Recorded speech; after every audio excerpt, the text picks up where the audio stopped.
सिंहासन के लिए मत लड़ो, स्वयं सिंह बन जाओ, ताकि तुम जहाँ बैठो वही तुम्हारे लिए सिंहासन हो। कि वो कहते नहीं है एक दीवानगी पता नहीं किसी को किसी की रहती है, किसी को किसी के लेकर। हमें मध्य प्रदेश पुलिस की थी तो हमें कुछ नहीं दिखता था इसके अलावा। नमस्कार दोस्तों, कैसे हैं आप लोग। मैं हूं रोहित निरंजन और स्वागत है आपका हमारे YouTube channel the success study and analysis centre पर। मेरे साथियों, जैसा कि आप सब भली भांति जानते हैं कि मध्य प्रदेश में 7,000 से अधिक पुलिस कांस्टेबल की वैकेंसी आ चुकी है और प्रदेश भर के युवा वर्दी पाने का सपना देख रहे हैं। तो आज हमारे साथ है मध्य प्रदेश पुलिस में आरक्षक मैम आशी दोहरे जी। मैम से जानेंगे कि उन्होंने कैसे तैयारी की, क्योंकि कहते हैं कि दूसरों के अनुभवों से हमें हमेशा सीखना चाहिए। हम खुद पर प्रयोग करते रहेंगे तो जिंदगी छोटी पड़ जाएगी। तो मैम, सबसे पहले तो आपका बहुत बहुत स्वागत है हमारे YouTube चैनल पर। मैम, बड़ा छोटा सा प्रश्न है आपसे कि कैसे तैयारी की आपने?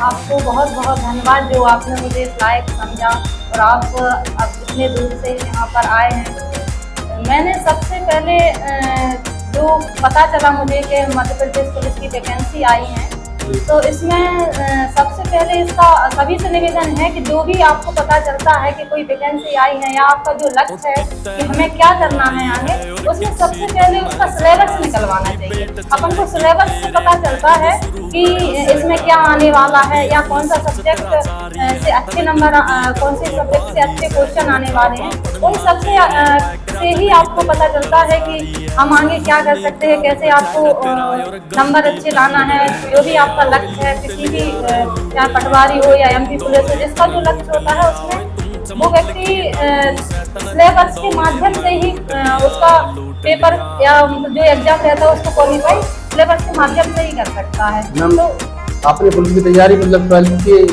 बाद क्या किया? आपने 12th के बाद तैयारी शुरू कर दी थी कि आप ग्रेजुएशन कर रही थी उसके बाद अचानक से? 12th के बाद मेरे पापा जी ने मुझे D.Ed करवा दी थी। तो वो शिक्षक बनने के? हाँ, तो उन्होंने ये कहा था कि आप शिक्षक बनना। क्या है, उस टाइम पे 2013-14 में D.Ed का बहुत ज्यादा क्रेज था। वो उसमें 75 नंबर वाले शिक्षक बन गए थे। सबको ये लगता था कि D.Ed करा दूं तो नहीं करना तो टीचर तो बनेंगे। तो उस टाइम पे मैंने D.Ed किया। D.Ed के बाद में मेरी तैयारी फिर भी चल रही थी कि कोई भी, क्योंकि बचपन से मेरा सपना था कि मुझे पुलिस बनना है।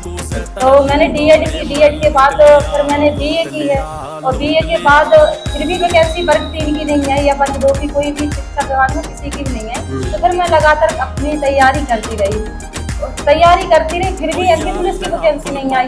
तो मेरे किसी कारण बस मेरा 1 साल के लिए पढ़ाई रुक गई है। तो फिर मैं उस टाइम पे और भी काम करने लगी, कोचिंग पढ़ाने लगी, लेकिन पढ़ती थी फिर भी। तो फिर 2017 में वैकेंसी आई, तो मैंने दोबारा से तैयारी अपनी शुरू की। 3-4 महीने पढ़ा, उसके बाद फिर मैंने फॉर्म डाला। और पढ़ाई मैंने कोई ऐसी कोचिंग वगैरह से नहीं की, मैंने स्वयं सेल्फ स्टडी किया आपने पूरी तरह से।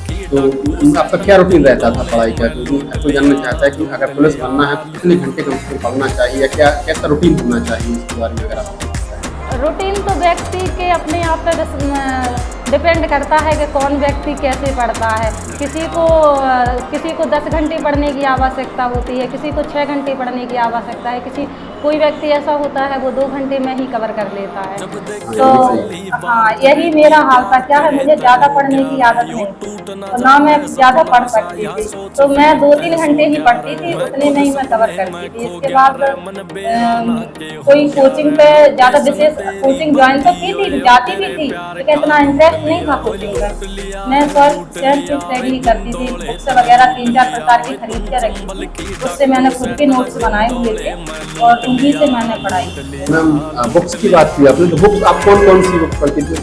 कौन सी बुक अच्छी होती है? जैसे बुक्स तो कई प्रकार की रहती है, जैसे लूसेंट भी है, अरिहंत भी है और भी हैं। तो उनको रखती थी, लेकिन उनमें मुझे कौन सी भाषा किसकी समझ में आ रही है। जैसे 4 प्रकार की रखी है, तो कुछ उसमें से लिया, कुछ उसमें से, मतलब ऐसे 3-4 प्रकार की बुक्स रखी, उनसे लिया और उनके माध्यम से फिर मैंने अपने खुद के नोट्स बनाए। हाँ, खुद के नोट्स बनाए, फिर मैंने उनसे ही पढ़ाई की, क्योंकि उसमें तो कई प्रकार की भाषाएं रहती है। जैसे 4 बुक है, 4 प्रकार की भाषाएं रहेंगी, पर मुझे कौन सी समझ में आ रही थी, मैंने अपने खुद के नोट्स बनाए थे। मैम, क्योंकि फिजिकल का तो वैसे ही इम्पोर्टेंट है इसमें, इस बार तो मार्क्स और मिल रहे हैं फिजिकल के, तो फिजिकल की तैयारी आपने कैसी की? क्योंकि हम जैसे कुछ लोग ऐसे भी होते हैं 4-4 बार पुलिस विभाग में रिटन एग्जाम पास कर लिया, फिजिकल में हर बार फेल होते रहे। तो फिजिकल के बारे में बताइए आप। फिजिकल का मुझे इसलिए टफ नहीं लगा था क्योंकि मैं बचपन से स्पोर्ट में थी। हाँ, कक्षा 6वीं से मैं स्पोर्ट में बचपन से रही हूँ और मैंने स्टेट लेवल तक खेला भी है। दौड़, कबड्डी, खो खो, वॉलीबॉल, ये सब मैंने खेला भी है। मैं स्पोर्ट से रही हूँ, तो मुझे फिजिकल में कोई दिक्कत नहीं आई। मैंने फर्स्ट बार में ही अपना फिजिकल पास कर लिया था। तो और जो हमारी बहनें तैयारी कर रही हैं, आप उनसे क्या कहेंगे, कैसे तैयारी कर रही हैं?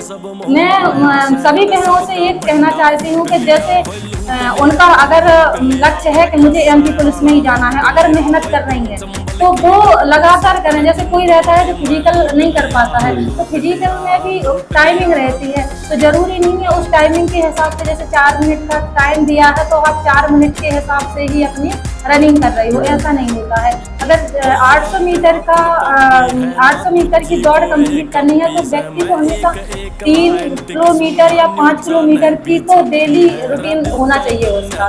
तभी वो क्या है, जब अपन 3 ज्यादा का करती है तब कम का आराम से निकल जाता है, अच्छे से निकल जाता है। तो हर व्यक्ति को या बहनें जो भी हैं उनको 3 किलोमीटर पर डे रनिंग करना चाहिए। शाम सुबह जितनी भी क्षमता है उतनी पर डे करना चाहिए। उससे क्या है, जब अपन ज्यादा की करेंगे मतलब एक स्पीड में होती है, तो जब अपन को 800 मीटर की करनी होगी ना तो वो कुछ टाइम नहीं लगेगा, क्योंकि अपन को डेली आदत है 4 किलोमीटर करने की, और वो 800 मीटर में उनको कोई ज्यादा नहीं लगेगा, वो आराम से रनिंग निकाल लेंगे।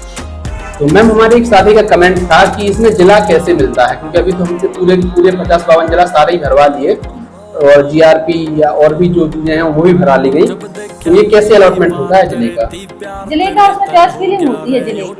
हाँ, तो उसमें अपन को जो होम डिस्ट्रिक्ट होता है, पुलिस विभाग में ये रूल है कि होम डिस्ट्रिक्ट को किसी को मिलता है, गृह जिला किसी को नहीं मिलेगा। उसके अलावा फिर चॉइस फिलिंग में क्रम मांगे जाते हैं, पहला जिला कौन सा आपको अच्छा लग रहा है, उस हिसाब से जौन सा जिला मिला है फिर उसी जिले में आपका मेडिकल वगैरह और जो भी है। ठीक है मैम, आखिरी सवाल, जैसे वैकेंसी आई है तो फिक्स 48 दिन थे हमारे पास तैयारी करने के लिए एग्जाम के लिए, अब तो 40 ही बचे हैं। इतने कम समय में कैसे तैयारी करें ज्यादा से ज्यादा, ताकि इस बार सिलेक्शन हो ही जाए?